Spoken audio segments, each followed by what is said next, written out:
Hello everyone. तो आज हम बात करेंगे मोल्स की।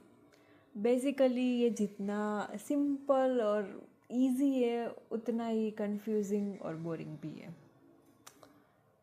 तो सबसे पहले हम इसको ज़ीरो से समझते हैं, ठीक है। तो सबसे पहले मोल है क्या।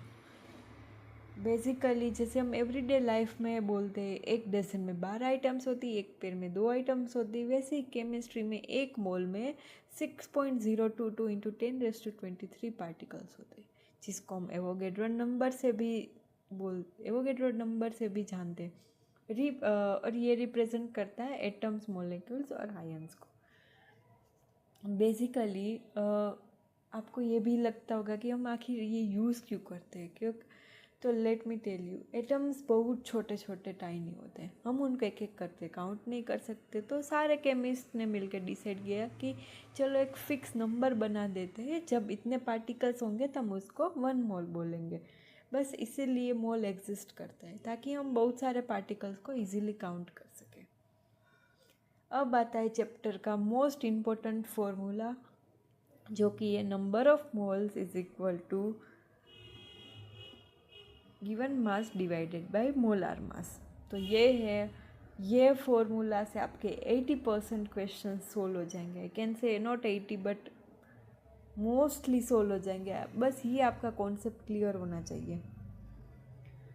तो ये हमने 3 एग्जांपल लिए, तो चलो एक एक समझते हैं।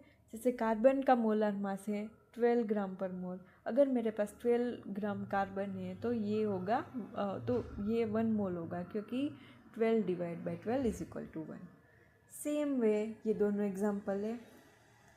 अब एक ट्रिक मैं आपको बता देती हूँ। जब गिवन मास मोलार मास के बराबर हो, जैसे कि यहाँ पे 12 कार्बन का है और 1 मोलार मास भी उसका 12 है, तो उसका 1 मोल हुआ, तो वो हमेशा 1 मोल होता है। बस ये लाइन याद हो गई तो 80% मोल कॉन्सेप्ट हो गया।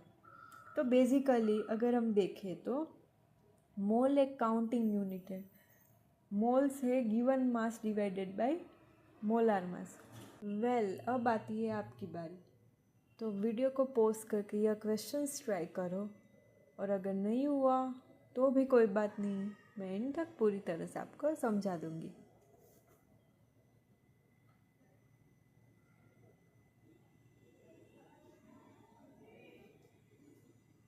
अगर आपसे नहीं हुआ तो कोई बात नहीं, चलो यहाँ पे हम स्टेप बाय स्टेप सीखते हैं। तो सबसे पहला हमारा क्वेश्चन था कि 44 ग्राम्स में CO2 में कितने मोल्स होते।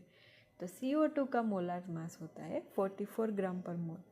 तो मोल्स निकालने का सिंपल फॉर्मूला है moles is equal to given mass divide by molar mass.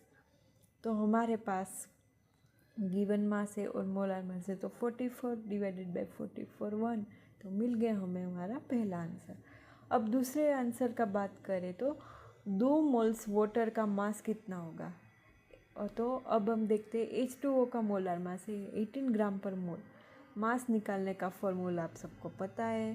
तो हमारे पास यहाँ पे मोल्स है और मोलार मास है, तो यहाँ हम करेंगे 2 इंटू 18, जो कि हमें मिलता है 36 ग्राम। तो 2 मोल्स ऑफ वाटर का वेट होता है 36 ग्राम।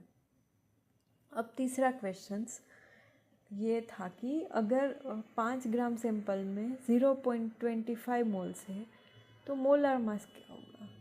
फॉर्मूला वही same, moles is equal to given mass divided by molar mass. तो हम वैल्यूज़ पुट करते हैं यहाँ पे। हमारे पास है मोल्स और गिवन मास, तो हमें फाइंड करना है मोलार मास। तो वैल्यूज़ पुट करके हम देखेंगे कि 0.05 डिवाइडेड बाई 0.25, तो हमें मिल रहा है मोलार मास 20 ग्राम पर मोल। तो इन 3 क्वेश्चन से एक चीज़ क्लियर हो जाती है, अगर फॉर्मूला समझ आ गया हो तो मोल कॉन्सेप्ट एक्चुअल में बहुत सिंपल चैप्टर है। बस 2 चीज़ें याद रखो इधर, moles is equal to given mass divide by molar mass, और given mass is equal to molar mass, जो कि always 1 mole. So thank you guys for listening. ये सेव कर लो, आपके बहुत काम आ गया। जब भी कंफ्यूजिंग हो तो ये वीडियो देख लो। Thank you so much.